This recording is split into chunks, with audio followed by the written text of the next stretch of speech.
दोस्तों, आज की इस वीडियो में हम एक बहुत ही दिलचस्प टॉपिक पर चर्चा करने जा रहे हैं, जिसमें हम आपको बताएंगे कि यहूदी अपनी मुकद्दस दीवार के सामने पैगंबर मोहम्मद सल्लल्लाहु अलैहि वसल्लम का नाम क्यों लेते हैं, और यहूदी तो हजरत मोहम्मद सल्लल्लाहु अलैहि वसल्लम के नबी होने को इनकार करते हैं, तो फिर उनका नाम ये अपनी प्रार्थना में क्यों लेते हैं। तो आइए जानते हैं। दोस्तों, इस बात में कोई शक नहीं कि रसूल अल्लाह सल्लल्लाहु अलैहि वसल्लम को तमाम जहानों के लिए नबी और रहमत बनाकर भेजा गया, क्योंकि आपका जिक्र तमाम इब्राहिमिक रिलीजन की किताबें यानी तौरात और जबूर के अंदर आपके नामे अहमद के साथ पेशनगोई के तौर पर मौजूद है। मगर जो पादरी और रब्बी असल तालीमात के अंदर अदल बदल करके अपनी मर्जी और फायदे का मतलब निकालते हैं, वो आज तक हिदायत से महरूम है।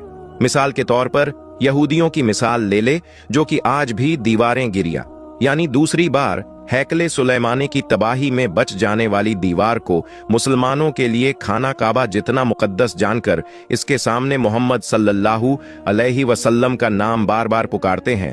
दोस्तों, जिस तरह से हम मुसलमानों के लिए काबा शरीफ मुकद्दस है, उसी तरह से यहूदियों के लिए भी वह जो दीवारी गिरिया है वह भी उतनी ही मुकद्दस है। अब सवाल यह पैदा होता है कि जब यहूदी कौम रसूल अल्लाह सल्लल्लाहु अलैहि वसल्लम को ना पैगंबर मानती है, ना रसूल, और ना इनकी तालीमात पर यकीन रखती है, तो आपका नाम मुबारक बार बार इनकी मुकद्दस तरीन दीवार के सामने क्यों लेने पर आखिर मजबूर क्यों है। इसे समझने के लिए आपको पहले यह जानना होगा कि यह कौम रसूल अल्लाह सल्लल्लाहु अलैहि वसल्लम की रिसालत पर आखिर यकीन क्यों नहीं रखती। दुनिया की पहली इस्लामी किताब तौरात रसूल अल्लाह सल्लल्लाहु अलैहि वसल्लम के पैदाइश से तकरीबन 4000 साल पहले मूसा अलैहिस्सलाम पर नाजिल हुई, और यहूदी कौम दरअसल इब्राहिम अलैहिस्सलाम के बेटे इसहाक अलैहिस्सलाम, उनके बेटे याकूब अलैहिस्सलाम और फिर उनके बेटे यहूदा उनकी नस्ल से है। याकूब अलैहिस्सलाम का लक़ब इज़राइल भी था, इसलिए इनके अवलादों को बनी इज़राइल भी कहते हैं। इनके एक बेटे यूसुफ अलैहिस्सलाम थे, जिन्हें मिस्र के अंदर लोगों की हिदायत के लिए पैगंबर बनाकर भेजा गया, जबकि याकूब अलैहिस्सलाम के दूसरे बेटे यानी यूसुफ अलैहिस्सलाम के सौतेले भाई यहूदा की नस्ल से यह नस्ल आगे बढ़ी, और इसी की निस्बत से इस कौम को यहूदी कहते हैं। ये बनी इज़राइल कौम खुद को चूजन पीपल ऑफ गॉड यानी खुदा की लाडली उम्मत भी कहती है, और इन्हें इस चीज पर बहुत ज्यादा गुरूर है और घमंड है कि हर एक पैगंबर इन्हीं की नस्ल से आया और कयामत तक इन्हीं की नस्ल से आता रहेगा, और दुनिया में सिर्फ ये ही कौम खुदा की चहेती कौम है। और ये तकब्बुर आज तक इन लोगों में कायम है, क्योंकि यहूदी कौम अपने अलावा बाकी लोगों को सिर्फ जानवर, गाय, भैंस या चींटी से ज्यादा अहमियत नहीं देती। उनके मुताबिक सिर्फ यही लोग इंसान हैं जिनके हुकूक है, क्योंकि जानवरों के तो कोई हुकूम नहीं होते। मगर इनको असल तकलीफ उस वक्त पहुंची जब इनकी शरीयत या खुदा के पैगाम के अंदर, जिसमें यहूदी उलमा ने अपनी मर्जी के मुताबिक अदल बदल करके अपने ही लोगों पर जुल्म करने के लिए मुख्तलीफ किस्म के कानून बना रखे थे, अल्लाह ने इसे खत्म करने के लिए अपने नबी और रसूल इस कौम में ईसा अलैहिस्सलाम की सूरत में भेजा। याद रखिए कि पैगंबर और रसूल में फर्क होता है। रसूल वो होता है जो नई शरीयत और अल्लाह का कानून या इसकी किताब लेकर इंसानों की हिदायत के लिए भेजा जाता है, और जब वह अपनी रिसालत का ऐलान करता है तो तमाम पिछली शरीयत या कानून खत्म हो जाते हैं, और जो कौम भी इसे ना माने उस पर अल्लाह का अजाब नाजिल होता है। रसूल कत्ल भी नहीं हो सकते, क्योंकि अल्लाह तबारक व तआला खुद इनकी हिफाजत करता है, जबकि पैगंबर सिर्फ इस रसूल की भूली हुई तालीमात को दोबारा याद करवाने और लोगों को हिदायत पर लाने के लिए आते हैं। जब ईसा अलैहिस्सलाम नई शरीयत यानी कि इंजीले मुकद्दस लेकर आए, तो इसका मतलब कि तौरात जो कि टेम्पर्ड फार्म या रद्दू बदल के साथ मौजूद थी, वह रद्द हो गई, और अब तमाम यहूदी उलमा को एक नौजवान के हाथों अपनी कुर्सी, अपना रुतबा, शान व शौकत और मानो दौलत जाती हुई नजर आने लगी। लिहाजा इन्होंने साजिश करके ईसा अलैहिस्सलाम को सूली पर लटकाने की कोशिश की, मगर अल्लाह तबारक व तआला ने इन्हें जिंदा आसमानों पर उठा लिया, क्योंकि अल्लाह तबारक व तआला ने अपने रसूलों की हिफाजत का वादा किया है। और ये साजिश यहूदी उलमा ने ये की थी कि अपनी मर्जी की बात निकाल के तौरात के अंदर जिस मसीहा की बजाय दज्जाल का जिक्र है, वो दज्जाल दरअसल यही शख्स यानी ईसा अलैहिस्सलाम है। नाउज़ुबिल्लाह। ये आज से तकरीबन 2000 साल पहले का टाइम है। अब जाहिर है कि इन लोगों ने अल्लाह के रसूल का इनकार किया था, तो अल्लाह का अजाब इन पर यह आया कि इनसे लाडली उम्मत का टाइटल छीन लिया गया, इन्हें दुनिया में लावारिस से छोड़ दिया गया। हैकले सुलेमानी पर दूसरी बार हमला हुआ तो इनका घर फलस्तीन भी छिन गया। ये दुनिया में ऐसे दरबदर होकर रह गए कि आज तक कभी भी इकट्ठे नहीं हो सके।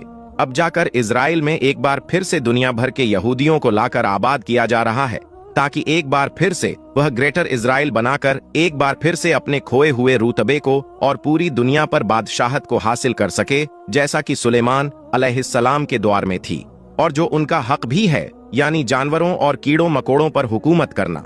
अब जब इस लाडली उम्मत से इसका गुरूर छीन गया तो अल्लाह ने इब्राहिम अलैहिस्सलाम के बेटे इस्माइल अलैहिस्सलाम की नस्ल से मोहम्मद अरबी सल्लल्लाहु अलैहि वसल्लम को अरब में रसूल बनाकर भेजा।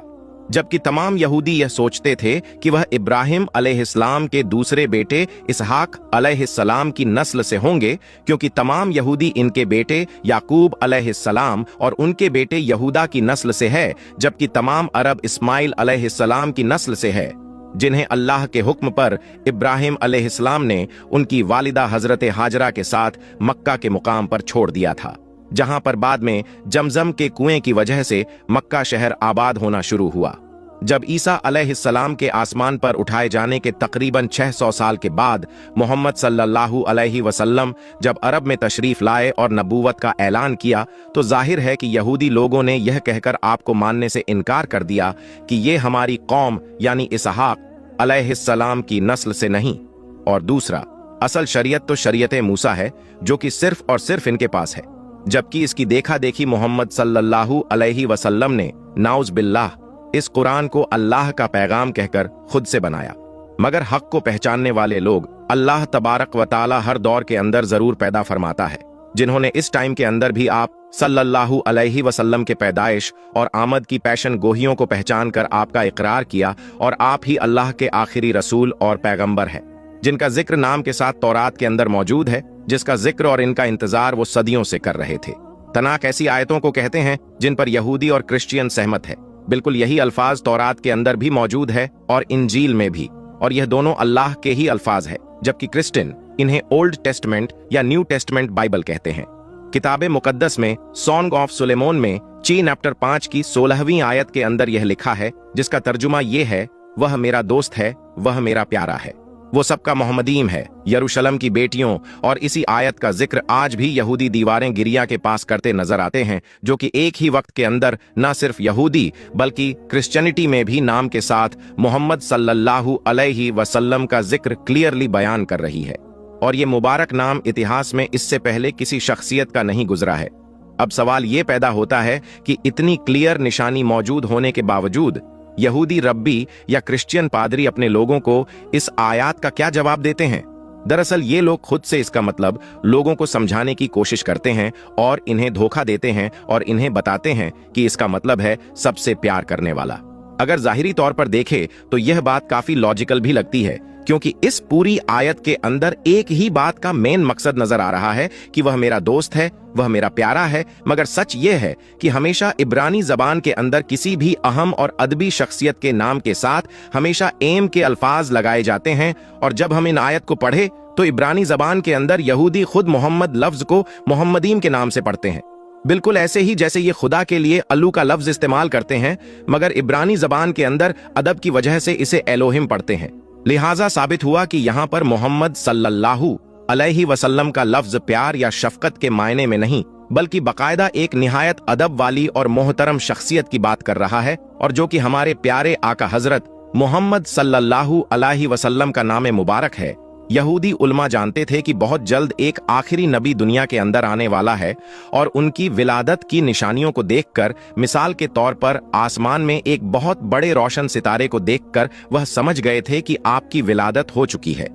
मगर वह सोचते थे कि वह नबी हमारी नस्ल से होगा, यानी इसहाक अलैहिस्सलाम, और फिर उनकी यहूदी कौम से।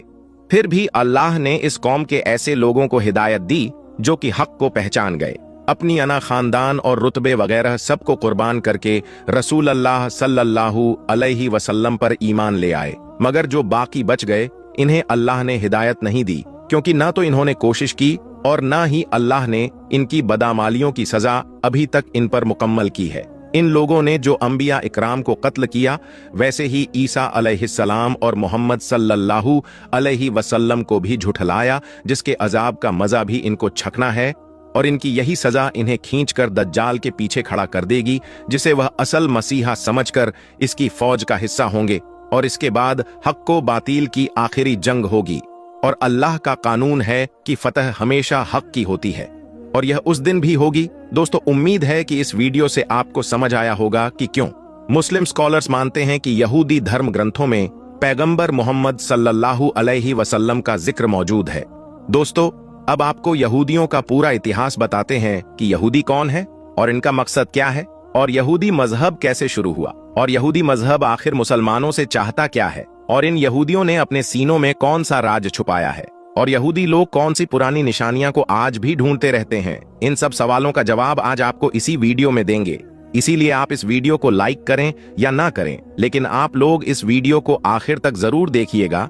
दोस्तों, दरअसल यहूदी एक ऐसी बुरी कौम है कि जिन्होंने हजारों साल अपनी जिंदगी अल्लाह ताला की नाफरमानियों में गुजारी है।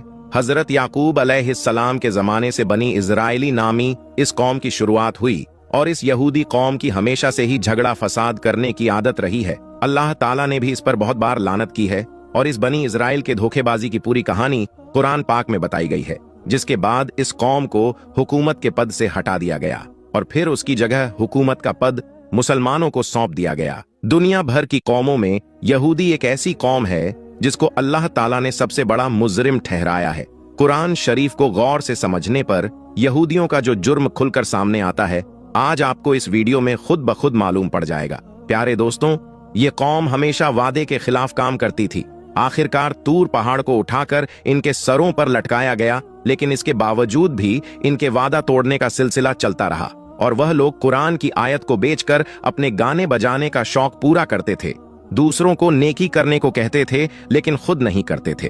और दोस्तों, इनको फिरौनियों के जुल्म से बचाने और समंदर में रास्ता दिए जाने के बावजूद भी यह लोग अल्लाह ताला की नाफरमानी करते रहे। और जब मूसा अलैहिस्सलाम तूर पहाड़ पर जाकर अल्लाह ताला से बातचीत करते, तो इस बीच इस कौम के लोग बछड़े की पूजा करने में लग जाते। उनकी इस हरकत को देखकर अल्लाह तबारक व तआला ने मूसा अलैहिस्सलाम के जरिए हुक्म दिया कि गाय को जिबाह करो।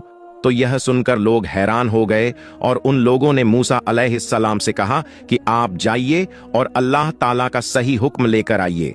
इस तरह इन लोगों ने 5 बार मूसा अलैहिस्सलाम को तूर पहाड़ पर भेजा, सिर्फ इसीलिए क्योंकि वह लोग गाय को जिबाह करने से बचना चाहते थे, और वह लोग खुलेआम कहते थे कि वह अपनी आंखों से देखे बगैर अल्लाह पर ईमान नहीं लाएंगे।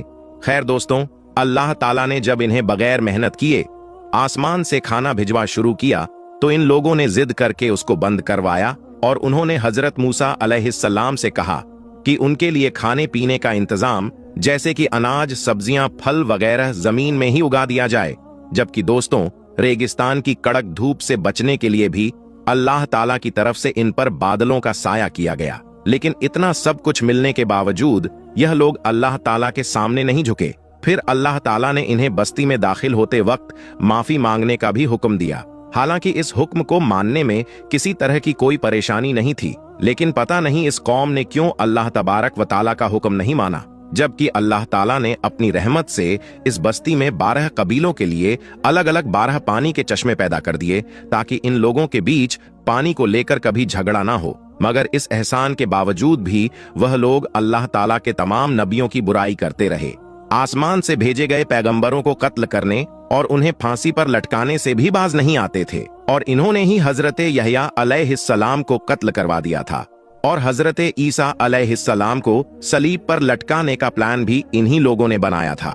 लेकिन अल्लाह ताला ने हजरत ईसा अलैहिस्सलाम को आसमान की तरफ उठा लिया था, और इन्हीं यहूदियों ने ईसा अलैहिस्सलाम समझकर उनके जैसे एक हम शक्ल को सूली पर चढ़ा दिया।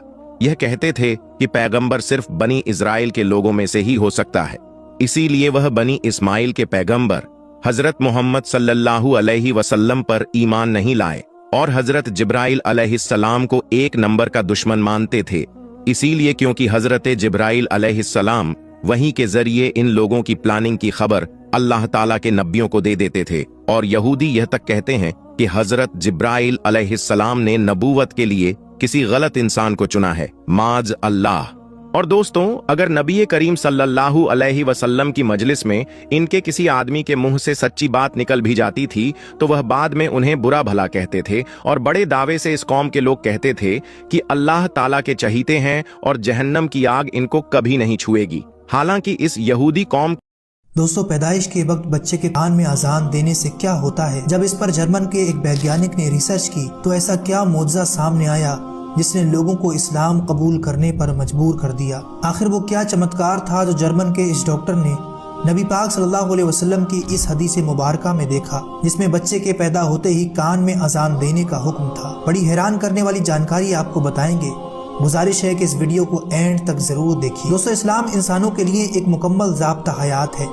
इसकी तालीम इंसानों के लिए मुकम्मल और जामे है। बात चाहे पैदा होने से लेकर मौत तक की हो, ये जिंदगी के हर पहलू में हमारी रहनुमाई करता है। एक हदीस में हसन बिन अली रजी अल्लाह तआला अन्हु फरमाते हैं कि अल्लाह के रसूल सल्लल्लाहु अलैहि वसल्लम ने इरशाद फरमाया कि जिसके यहाँ बच्चा पैदा हो तो वो उसके दाएं कान में अजान और बाएं कान में इकामत पढ़े। लेकिन साइंसदानों को ये बात समझ नहीं आ रही थी कि आखिर मुसलमान ऐसा क्यों करते हैं और इसके पीछे आखिर क्या राज पोशीदा है।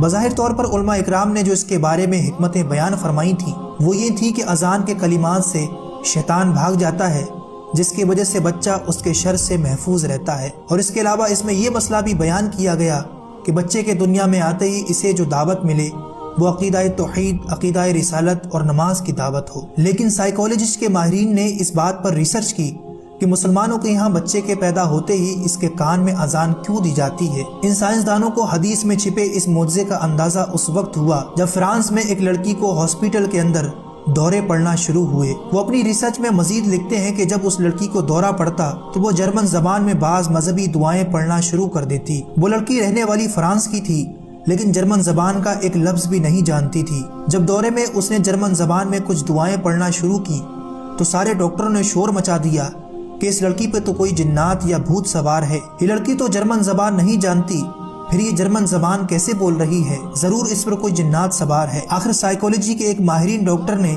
इस तमाम मालूमात का जायजा लेते हुए इस पर रिसर्च करना शुरू कर दी। इस तहकीक के दौरान उसे मालूम हुआ कि जब ये लड़की 2.5 साल की थी तो उस वक्त उसकी माँ एक जर्मन पादरी के यहाँ कर्मचारी थी। जब वो पादरी जर्मन जबान में कुछ सरमन पढ़ता तो उस वक्त ये लड़की पालने में उसके पास ही लेटी होती। जब उस डॉक्टर को ये बात मालूम हुई तो वो उस जर्मन पादरी की तलाश में निकला, लेकिन उसको मालूम हुआ कि वो जर्मन पादरी तो इस वक्त स्पेन में है। स्पेन पहुंचने पर उस डॉक्टर को मालूम हुआ कि वो पादरी तो रिटायर होकर जर्मन चला गया है। जब उसकी तलाश में वो जर्मनी पहुंचा तो उसे मालूम हुआ कि वो पादरी तो मर चुका है। लेकिन उस वैज्ञानिक ने अपनी कोशिश नहीं छोड़ी। उस डॉक्टर ने उस पादरी के घर वालों से कहा कि अगर उस पादरी की कोई पुराने कागजात, रिसर्च पेपर हो तो मुझे दिखाओ। पादरी के घर वालों ने तलाश करने के बाद कुछ डॉक्यूमेंट उस डॉक्टर को लाकर दिखाए। उसने जब ये डॉक्यूमेंट्स देखे तो वो हैरान हो गया। उसे मालूम हुआ कि वो दुआएं जो बेहोशी की हालत में वो लड़की पढ़ रही थी वो वही हैं जो इस पादरी की सरमन थी।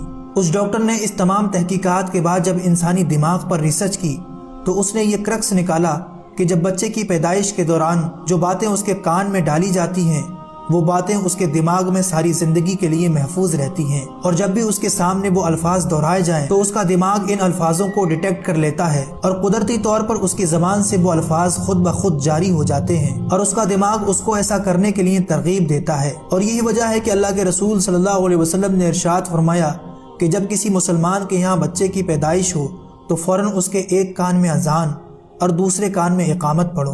दोस्तों, यूरोप के माहिरीन ने तो आज मालूम किया कि इंसानी दिमाग में सालों साल तक पुरानी चीज़ें महफूज रहती हैं, लेकिन हमारे प्यारे आका नबी मोहम्मद सल्लल्लाहु अलैहि वसल्लम ने आज से 1400 साल पहले इस कीमती नुक्ते की तरफ अपनी उम्मत को तवज्जो दिलाई और फरमाया कि बच्चे के पैदा होते ही उसके कान में अजान कहो, क्योंकि अब वो इस दुनिया में आ गया है और उसका दिमाग इस काबिल है कि वो तुम्हारी बातों को महफूज रखे। और इस तरह की कई वाक़यात हमें इस्लामी तारीख में भी मिलते हैं कि जब अल्लाह के नेक बंदों ने माँ के शिकम में ही